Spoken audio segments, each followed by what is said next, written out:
नमस्ते। भारत में अपना खुद का बिजनेस शुरू करने के बारे में कभी सोचा है? मतलब ये सफर होता कैसा है?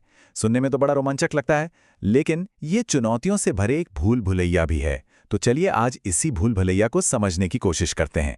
अपना खुद का बॉस बनना किसका सपना नहीं होता, है ना? एक ऐसा काम जो पूरी तरह से अपना हो, जहां सारे फैसले, सारी जिम्मेदारी, सब कुछ अपना हो। और सच तो ये है कि भारत में लाखों लोग हर रोज यही सपना देखते हैं। पर यह सपना जितना सुंदर लगता है ना, इसे हकीकत में बदलना उतना ही बल्कि उससे कहीं ज्यादा मुश्किल है। तो ये कहानी शुरू कहां से होती है? द एंटरप्रेन्योरियल ड्रीम, यानी वो सपना जो एक उद्यमी देखता है। सब कुछ बस एक स्पार्क से शुरू होता है, एक चिंगारी, कुछ नया बनाने का जुनून, अपनी एक अलग पहचान बनाने की चाहत और हाँ, आर्थिक रूप से आजाद होने का सपना। यही वो जज्बा है जो किसी को भी उद्यमी बनने की राह पर ले आता है। तो ठीक है, सपना देख लिया, जुनून भी है, पर जैसे ही हकीकत की जमीन पर पहला कदम रखते हैं तो सामने खड़ी होती है एक बहुत बड़ी दीवार। इसे हम कह सकते हैं the great wall of paper, यानी कागजों की दीवार।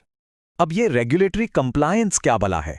देखिए, आसान भाषा में कहें तो ये वो सारे सरकारी नियम, कानून और कागज पत्र हैं जिनका पालन किसी भी बिजनेस को लीगली मतलब कानूनी तौर पर चलाने के लिए करना ही पड़ता है। कोई और रास्ता नहीं है। और ये रास्ता, अरे ये कोई सीधा साधा रास्ता नहीं है। सोचिए जरा, पहले तो बिजनेस का रजिस्ट्रेशन कराओ, फिर टैक्स आईडी के लिए अप्लाई करो, फिर शॉप एंड एस्टैब्लिशमेंट लाइसेंस लो, और अगर बिजनेस किसी खास इंडस्ट्री का है तो भाई उसके परमिट्स का झंझट अलग। सच में ये कभी ना खत्म होने वाला सिलसिला सा लगता है। और यही हकीकत है ज्यादातर छोटे बिजनेस ओनर्स की। अक्सर सुनने को मिलता है कि यार बिजनेस बढ़ाने पर ध्यान दें या ये कागजी भरते रहें। उनका ज्यादातर समय और एनर्जी असली काम के बजाय इन्हीं चीजों में खर्च हो जाता है। चलिए, मान लेते हैं कि किसी ने कागजों की ये दीवार पार कर भी ली, तो अगली और शायद सबसे बड़ी चुनौती दरवाजे पर दस्तक देती है, और वो है पैसा। द हंट फॉर फंडिंग, मतलब बिजनेस को शुरू करने और चलाने के लिए पैसा कहां से आएगा। जरा इन आंकड़ों पर नजर डालिए। भारत में 100 में से 60 नए बिजनेस लोग अपनी खुद की सेविंग्स, अपनी जमा पूंजी से शुरू करते हैं। करीब 25 लोग दोस्तों या परिवार से मदद लेते हैं, और बैंक लोन या इन्वेस्टर्स, उनका हिस्सा तो देखिए बहुत ही कम है। तो मतलब मोटे तौर पर दो ही रास्ते दिखते हैं। एक है बूटस्ट्रैपिंग, मतलब अपना पैसा लगाओ। फायदा ये कि पूरा कंट्रोल अपने हाथ में, पर बिजनेस की ग्रोथ धीमी होती है और पर्सनल रिस्क वो बहुत ज्यादा होता है। दूसरा रास्ता है लोन या फंडिंग उठाना। इससे ग्रोथ तो तेज हो सकती है, पर सिर पर हमेशा कर्ज चुकाने का एक दबाव बना रहता है। मतलब दोनों ही रास्तों पर अपने अपने चैलेंज हैं। तो ठीक है, कागज का काम हो गया, पैसे का जुगाड़ भी हो गया, अब तो सब सेट है ना? नहीं, असली लड़ाई तो अब शुरू होती है द क्राउडेड मार्केटप्लेस में, एक ऐसे बाजार में जहां पहले से ही भीड़ लगी हुई है। इसको ऐसे समझिए, मान लीजिए किसी को एक समोसे की दुकान खोलनी है, तो उसका कंपटीशन सिर्फ गली के नुक्कड़ वाले पुराने समोसे वाले से नहीं है। नहीं, उसका मुकाबला बड़े बड़े फूड चेन से भी है और उन ऑनलाइन डिलीवरी ऐप से भी हैं जो मिनटों में खाना घर पहुंचा देते हैं।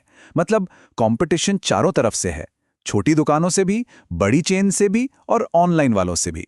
और सिर्फ कंपटीशन ही नहीं, रोजमर्रा की दिक्कतें अलग हैं। कभी बिजली चली गई तो कभी इंटरनेट कछुए की चाल चल रहा है, लॉजिस्टिक्स और ट्रांसपोर्ट की अपनी परेशानियां हैं। ये सारी चीजें ये बिजनेस चलाने की कॉस्ट और मुश्किलें दोनों को बढ़ा देती हैं। तो इन सब बाधाओं को पार करते करते हम इस सफर के सबसे मुश्किल पड़ाव पर पहुंचते हैं। वो पड़ाव है सर्वाइविंग द गॉन्टलेट, यानी इस अग्नि परीक्षा में टिके रहना और असफलता के खतरे का सामना करना। 10 में से 9, ये नंबर देखिए, सिर्फ एक नंबर नहीं है, ये एक सच्चाई है, एक कठोर सच्चाई। भारत में हर 10 स्टार्टअप्स में से 9 अपने शुरुआती कुछ सालों में ही दम तोड़ देते हैं। यही है वो एंटरप्रेन्योरियल गॉन्टलेट जिसकी हम बात कर रहे थे। एक ऐसी अग्नि परीक्षा, एक ऐसा रास्ता जहां हर मोड़ पर एक नई चुनौती आपका इंतजार कर रही होती है। तो सवाल ये उठता है कि जब रास्ता इतना मुश्किल है, इतनी बाधाएं हैं, तो फिर वो कौन सी चीज है, वो क्या जज्बा है जो भारतीय उद्यमियों को टूटने नहीं देता, जो उन्हें बार बार लड़ने की हिम्मत देता है? ये एक बड़ा सवाल है और इसका जवाब सोचने लायक है।